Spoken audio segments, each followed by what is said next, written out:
Salam alaikum, bonjour à toutes et à tous. Aujourd'hui dans cette vidéo, on va voir ensemble comment faire des mock-ups. On va voir deux différentes façons de les faire.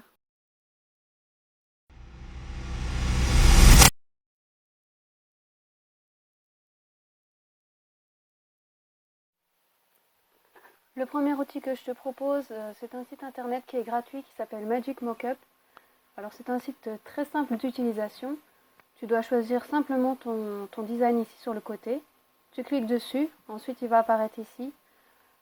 Tu as ici les dimensions de la capture d'écran, donc ici pour mettre un site internet en avant, donc tu as les dimensions qu'il te faut. Tu cliques dessus, tu choisis ton design que tu souhaites mettre dans l'écran.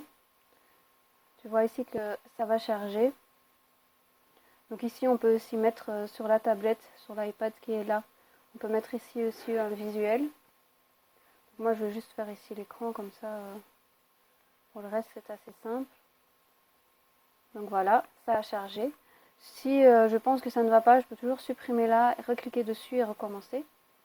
Quand j'ai terminé, quand c'est bon pour moi, je vais dans Download et je choisis la dimension que je souhaite avoir. Vous voyez ici c'est en train de charger, quand c'est orange c'est bon. Je clique et mon image apparaît ici. Je n'ai plus qu'à cliquer, enregistrer l'image sous et j'ai mon image de mock-up. Alors une petite astuce, c'est un outil que j'utilise pour faire des captures d'écran des sites internet ou de pages, etc. C'est une petite application ici sur Google Chrome qui s'appelle Capture Page. Donc ici on clique dessus et on peut soit capturer la partie visible, soit capturer la page entière, la partie visible c'est ce qui est ici, ou sélectionner une partie. Donc voilà, je vais par exemple cliquer ici, partie visible.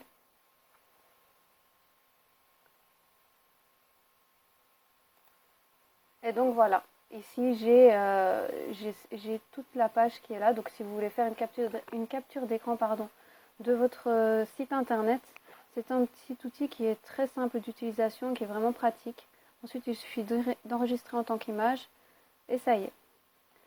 Ensuite, nous allons voir comment faire un mock-up sur Photoshop.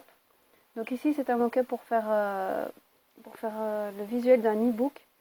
Celui-ci, je l'ai acheté, mais on peut en trouver plein sur internet gratuit. Donc en fait, ce qu'il faut faire, c'est il faut regarder sur la droite dans les calques. Il faut regarder où il va y avoir, en général c'est mis en couleur. Donc ici, c'est celui-ci que je vais devoir modifier. Donc il est marqué ici Place Holder. Donc c'est là que je vais devoir placer mon visuel. Donc comment je vais faire? Je vais cliquer 2 fois dessus. Ici, pardon. Et voilà, ici j'ai l'endroit où je vais mettre mon visuel. Donc je vais effacer celui qui est présent. Je vais importer. Alors, si par exemple vous avez tout votre e-book qui est dans un PDF, eh bien il suffit vous pouvez insérer directement à partir du PDF. Donc là, il va y avoir une fenêtre qui va s'ouvrir avec toutes les pages en fait du PDF. Et c'est à vous de choisir la page que vous souhaitez mettre en avant. Donc ici, ce sera évidemment la couverture. Voilà, donc il y a toutes les pages. Donc moi, je vais choisir la première page, la couverture de l'e-book. Il ne me reste plus qu'à l'agrandir. Donc pour garder les proportions, je clique sur Shift et en même temps j'agrandis avec la souris. Donc là pour faire un zoom en arrière, j'ai simplement cliqué sur CTRL- et voilà, et CTRL+ pour avancer. Donc quand j'ai mis mon visuel ici, je vais enregistrer. Alors encore un raccourci clavier, c'est CTRL-S et ça enregistre. Ensuite je peux fermer ici et j'ai mon visuel qui est apparu ici. On peut très bien rajouter son logo, rajouter une phrase, rajouter d'autres éléments. Donc c'est ça qui est plus intéressant que sur les sites qui proposent des mock-ups en ligne, c'est qu'on peut vraiment personnaliser. Ensuite il reste à enregistrer sous, donc enregistrer pour le web, parce qu'en général le mock-up on va l'utiliser pour le web. Donc je vous conseille de redimensionner la taille de l'image, parce qu'en général les mock-ups sont vraiment très grands. Donc on voit ici c'est 3200 pixels de largeur, c'est vraiment grand. et ça va vous générer des images qui vont prendre beaucoup de mémoire et qui vont prendre du temps à charger. Donc ici, vous pouvez diminuer le pourcentage, donc mettre par exemple 50% ou 30, voire 40%. Vous voyez, ça diminue vraiment et ce sera beaucoup plus facile à charger.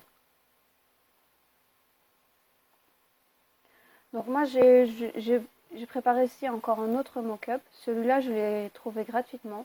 Donc c'est un mock-up qu'on peut trouver gratuitement sur le net pour un logo.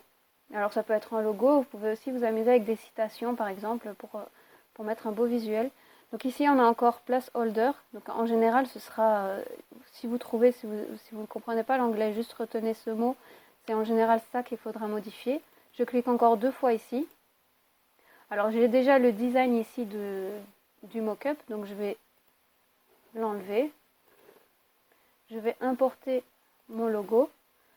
Le logo, il faut qu'il soit sur fond transparent. Donc ça doit être soit le fichier source en Illustrator que vous avez, soit en PNG avec fond transparent. Sinon, il n'y aura pas un bon résultat. Je fais CTRL S pour enregistrer. Et voilà. J'ai simplement mon logo qui s'est mis en situation. Et c'est beaucoup plus joli à partager, ou même pour des citations, ou ça peut être des affiches, ça peut être des cartes de visite, ça peut être plein de choses. On peut vraiment s'amuser avec les mock-ups et on en trouve énormément, surtout sur les sites anglais. Retrouve l'article qui complète la vidéo sur le blog et n'hésite pas à t'abonner à la chaîne pour être au courant des prochaines vidéos.